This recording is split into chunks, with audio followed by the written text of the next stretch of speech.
સુરતમાં 12 કલાકમાં બીજો હિટ એન્ડ રનનો કેસ સામે આવ્યો છે। અકસ્માત કરનાર કાર ચાલકની ધરપકડ કરવામાં આવી છે। સીસીટીવીના આધારે પોલીસે કાર ચાલકને ઝડપી લીધો છે। મોપેડ સવાર બે યુવતીને કાર ચાલકે ટક્કર મારી છે। અકસ્માત બાદ કાર ચાલક ફરાર થયો હતો।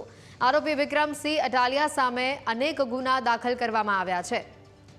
રાજકોટમાં રફતારનો કહેર ફરી એકવાર સામે આવ્યો। 24 કલાકની અંદર 2 હિટ એન્ડ રનના ઘટના સામે આવી છે।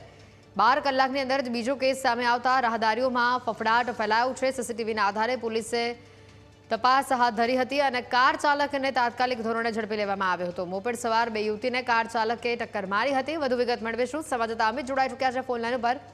અમિત, રફતારનો કહેર સુરતમાં ક્યારે અટકશે તે મોટો સવાલ, કારણ કે હજી પહેલી ઘટનાને 12 કલાક પણ નહોતા થયા, ત્યાં બીજો એક હિટ એન્ડ રનનો ઘટના સામે આવી। હજી ચોક્કસથી આ બીજી ઘટનાની વાત કરવામાં આવે તો સુરતના ઉત્તરાયણ વિસ્તારમાં આ જે ઘટના જે સામે આવી છે, જેમાં બેફામ સ્પીડે જતા કાર ચાલકને મોપેડ પર જતી 2 યુવતીઓને ટક્કર મારી હતી। જો કે આ ઘટનામાં યુવતીઓને સામાન્ય ઈજાઓ થતા હોસ્પિટલે સારવાર માટે ખસેડવામાં આવી હતી। તો બીજી તરફ આ ઘટનાને લઈને આજે સીસીટીવી ફૂટેજના આધારે ઉત્તરાયણ પોલીસ દ્વારા તાત્કાલિક અસરથી ગુનો દાખલ કરી કાર ચાલકની શોધખોળ હાથ ધરવામાં આવી હતી અને કાર ચાલક વિક્રમસિંહ અટાલિયા છે તેની ધરપકડ કરવામાં આવી છે।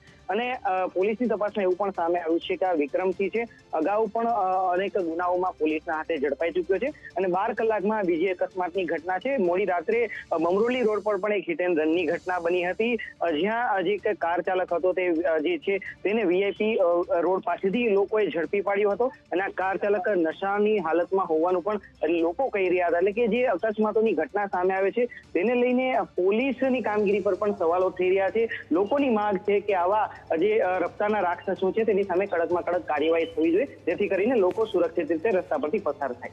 બિલકુલ અમિત, આભાર માહિતી બદલ।